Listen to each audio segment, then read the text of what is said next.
অনেকেই দক্ষিণাঞ্চলের মানুষের ঘরে ফেরার খবর জানাতে রাজধানীর সদরঘাট লঞ্চ টার্মিনাল থেকে যুক্ত হচ্ছেন সহকর্মী সানি মৃধা।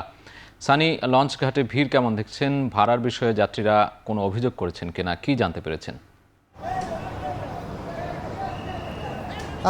সাজিদ, যেমনটি বলছিলাম আপনার কাছে গতকালও যে যেহেতু ঈদ সামনে চলে এসছে, সেই ক্ষেত্রে কিন্তু আপনাকে যদি বলি যে ঈদকে সামনে রেখে কিন্তু মানুষজন সেরকম ভিড় আমরা লক্ষ্য করতে পারছি না। তবে যেমনটা বলতেছিলাম যে তবে ঈদকে কেন্দ্র করে যে পরিমাণে যাত্রীদের হচ্ছে যে চাপকে মাথায় রেখে কিন্তু এ পর্যন্ত 167টি লঞ্চ তৈরি রেখেছে বলে আমাদেরকে বিএডব্লিউটি জানিয়েছে।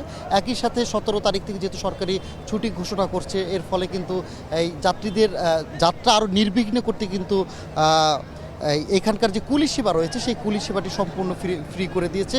যেহেতু আমরা দীর্ঘদিনই এখানকার নৌপথের বা দক্ষিণ অঞ্চলের যাত্রীদের একটি অভিযোগ ছিল যে সদরঘাট ঢাকার বিভিন্ন প্রান্ত থেকে সদরঘাটে আসাটা অনেকটাই কঠিন, অর্থাৎ একটা বেলা হাতে নিয়ে এই সময়টাতে তাদের আসতে হয়।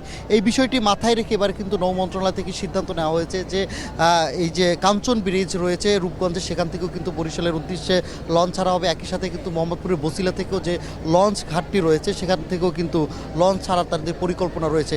একই সাথে বলে রাখি যে এপ্রিল মাস জুড়ে কিন্তু বিভিন্ন সময় বৈশাখী ঝড় যেটা বলি বা ঝড় হওয়ার একটা আশঙ্কা থাকে, সেই বিষয়টিও তারা মাথায় রেখে পর্যাপ্ত ব্যবস্থা তারা রেখেছে এবং একই সাথে কোনো ধরনের যেন নির্বিঘ্নে যেন যাত্রীর এখান থেকে এসে লঞ্চ সেবা পায়। এর ফলে কিন্তু অতিরিক্ত লঞ্চ নিয়ে যেন অতিরিক্ত যাত্রী নিয়ে যেহেতু লঞ্চগুলো না ছাড়তে পারে, এর ফলে কিন্তু এখান থেকে কিন্তু বিআইডব্লিউটির পক্ষ থেকে কিন্তু মোবাইল কোর্ট পরিচালনার জন্য তারা পরিচালনা করছে এবং সেই সাথে সাথে নৌ পুলিশ রয়েছে, র্যাব থেকে শুরু করে বিভিন্ন আইনশৃঙ্খলা রক্ষাকারী বাহিনীর বিভিন্ন ক্যাম্প এখানে স্থাপন করা হয়েছে অস্থায়ীভাবে।